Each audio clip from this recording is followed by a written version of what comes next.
Ladies and gentlemen, joining me on the line is South Australian-based fighter Shane Mitchell, who will be competing in the PFL April 14th in the playoff series. Mate, welcome. Thank you. Thanks for having me on board. First of all, Adelaide MMA is really unique. You've got some superstars, but the scene seems to be more depleted than ever. First of all, how proud are you of representing them?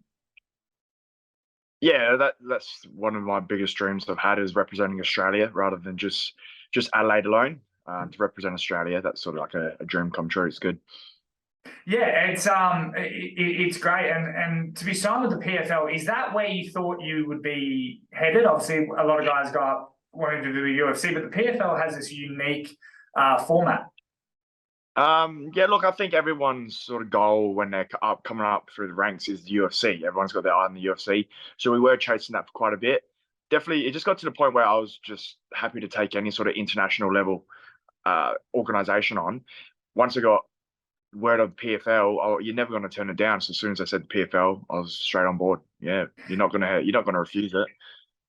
Now, do they have the future dates sorted? Do you know what kind of lays ahead if you keep winning your fights?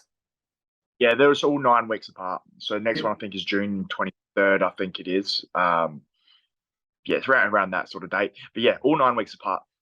And how important is recovery to you? Because of course you could win the fight, but if your camp's not in check, that could cost you it.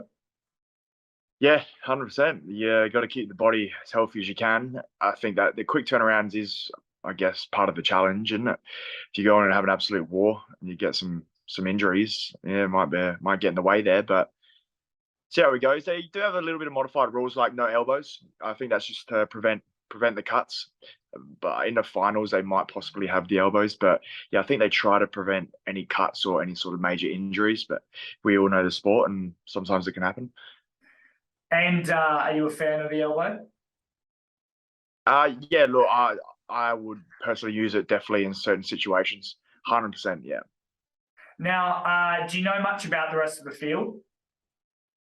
As in, what do you mean? Like your other competitors? Yeah. So I've looked into them all. It's very strong. Very like the season this year. Of course, everyone's a very strong fighter in there, but I feel like everyone's got the capabilities of beating everyone. So I don't think anyone stands out massively above the rest. And have you taken any inspiration from Rob Wilkinson at all? For sure. Like he killed it, didn't he? I hope I can take that exact path. Like, man, what more could you want? He just walked through and just demolished them all. And now, of course, without talking numbers, the end goal is obviously $1 million and whatnot. But I'm assuming that they compensate you along the way as well. Yeah, so everything's sort of paid for, your flights, accommodation. If you want to extend your stays, of course, that comes out of our own sort of pocket. But yeah, they cover our expenses, flights, accommodation for myself and one of my corners, which, like, yeah, one of my coaches. So they look after us quite well.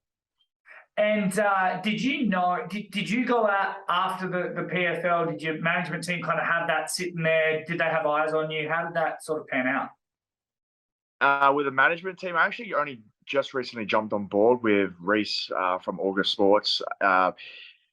It happened very quick, to be honest. So we actually had, well, my coach actually had contact with Rob Wilkinson, who then just through all the chats got sort of connected with Reese. And then within a matter of sort of, I reckon, a month or two, Reese had me signed to the PFL. So it actually happened very fast. Did you know that throughout your regional career, did you know if you ever had eyes on you from like the UFC or anything like that? Were you ever privy to that? Yeah. Yeah, like I said, I had multiple times where it was sounding like I was right on that brink of getting signed to something big. I've had that for quite some time now. But yeah, then it honestly started getting to the point where until it actually happened, sort of the excitement wasn't there. As in, I would hear a lot of these, what's the word for it? Like, you hear these good leads that just sound too good to be true, but it got to the point where unless I'm actually signing that contract, I wasn't getting that excited. So yeah, even coming into this PFL one, like, yeah, when Reese was telling me, like, I reckon we can get you on the PFL, my mindset was sweet, like that would be great, but until it's actually signed, I'm not getting too excited yet. That's the point I got to. Yeah. And how hard was it for you to get a fight domestically? Look, to get the right fights was very difficult. Of course, there's always someone out there who's more than happy just to jump in there and scrap on you with you. But if it was it beneficial for my career? No. So yeah, definitely as you start getting up the ranks, and certainly with my finish rate, as in, well, out of my 13 wins, I've got 12 finishes. It was much more difficult to start getting matchups. There's only a select few people who, yeah, would take on, who, yeah, would look straight past that and are more than happy to jump in there. So yeah, as time went on, it got more difficult to get matchups. And when did you feel like you could really turn this into a career? I'd say after my Matt Ellen fight. So and that was straight after my first trip to America, going over there and training. The biggest thing about that trip wasn't so much the learning; it was more finding out where you actually stand on like a global scale.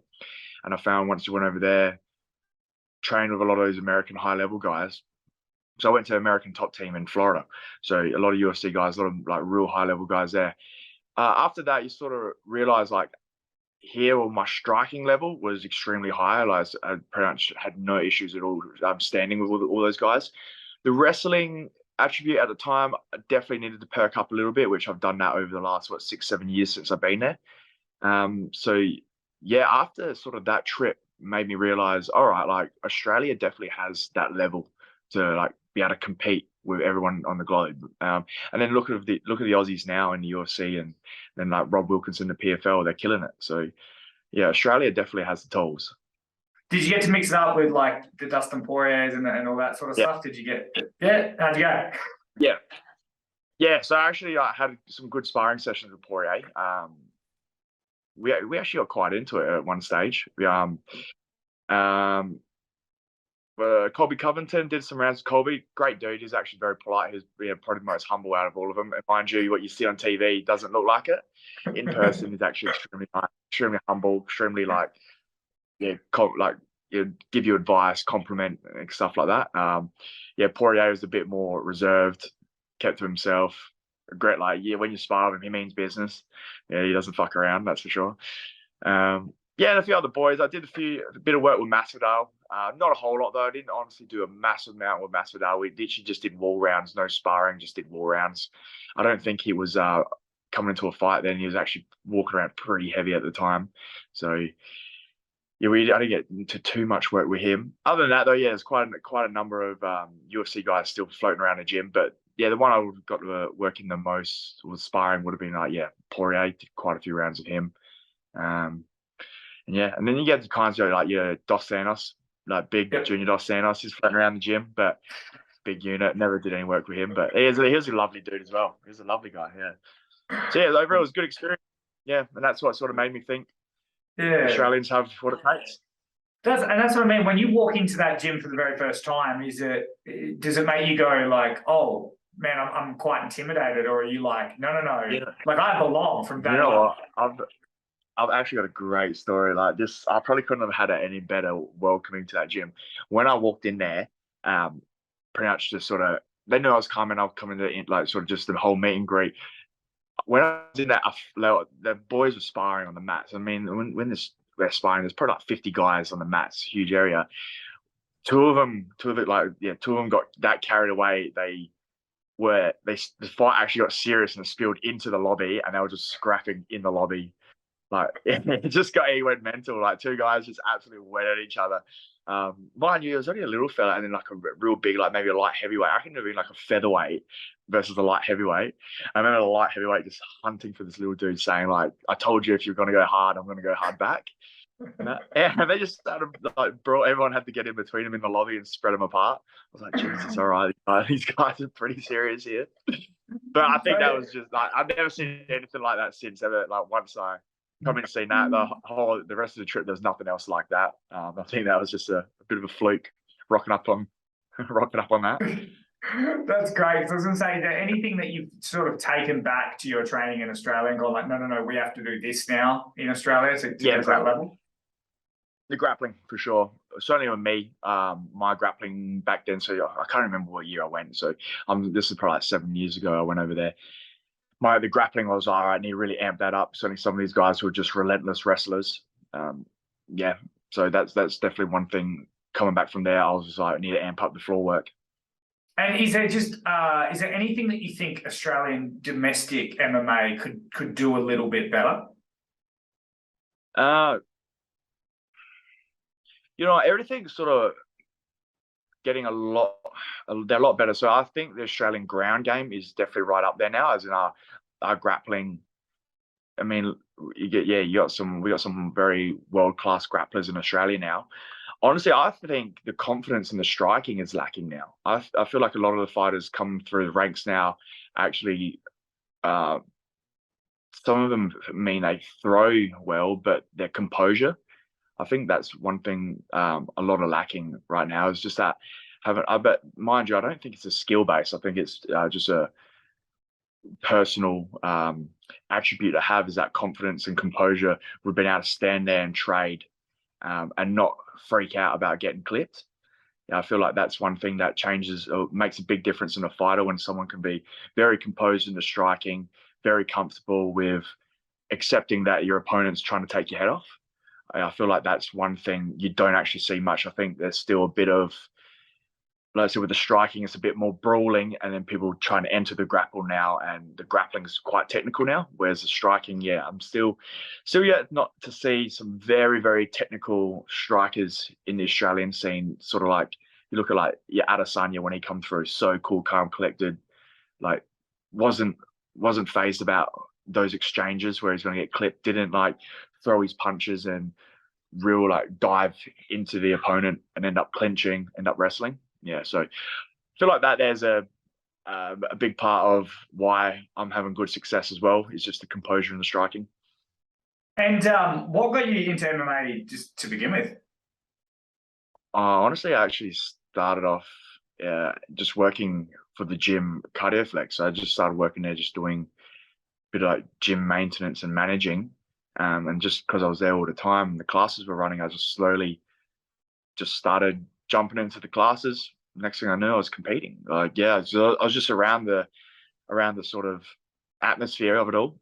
I had no intentions of competing. I was just training. Just, it was cool, something to learn. In 2013, when the very first MMA card, or when MMA was legalized in Adelaide, they had the very first MMA show. They asked, like everyone, the promotion putting on the shows went around to the gyms and asking if we had anyone who wants to compete. And I ended up competing, and from there on, it just kept going. Because do I see some Aussie rules jumpers behind you? Was that your sport beforehand? Yeah. So I played football growing up, through my sort of teens all the way up to probably about 17-year-old, I think, 17, 18. I probably played football, but then I got over that. Yeah, sort of lost the love for it. No, it's good. And just heading back to your fight, how's this fight going to go for you? Like, how are you going to try and continue to finish rate? Yeah, of course. I don't hunt them. I don't chase the finishes. I won't go in, like I said, overthrown and diving in with my punches. I don't do that. I know my style. I just sort of back myself. As I said, I think I pick him with the composure. I feel like I'm a lot more composed person in this fight, and I think if I stay cool, calm, just do my thing, I'll end up catching him, and I'll probably catch him pretty quick, I reckon. And finally, mate, before I let you go, I just wanted to ask: after it's all said and done, how does Shane Mitchell want to be remembered in mixed martial arts? Oh, well, hopefully after this is done, you can just be known as that world champion. And certainly out of Adelaide, we've never had a world champion. So I'd love to be known as the first world champion from Adelaide. Awesome, mate. I really appreciate the time. Best of luck. Sky's the limit for you. And thank you for taking the time, Shane Mitchell. Thank you, man. I appreciate that.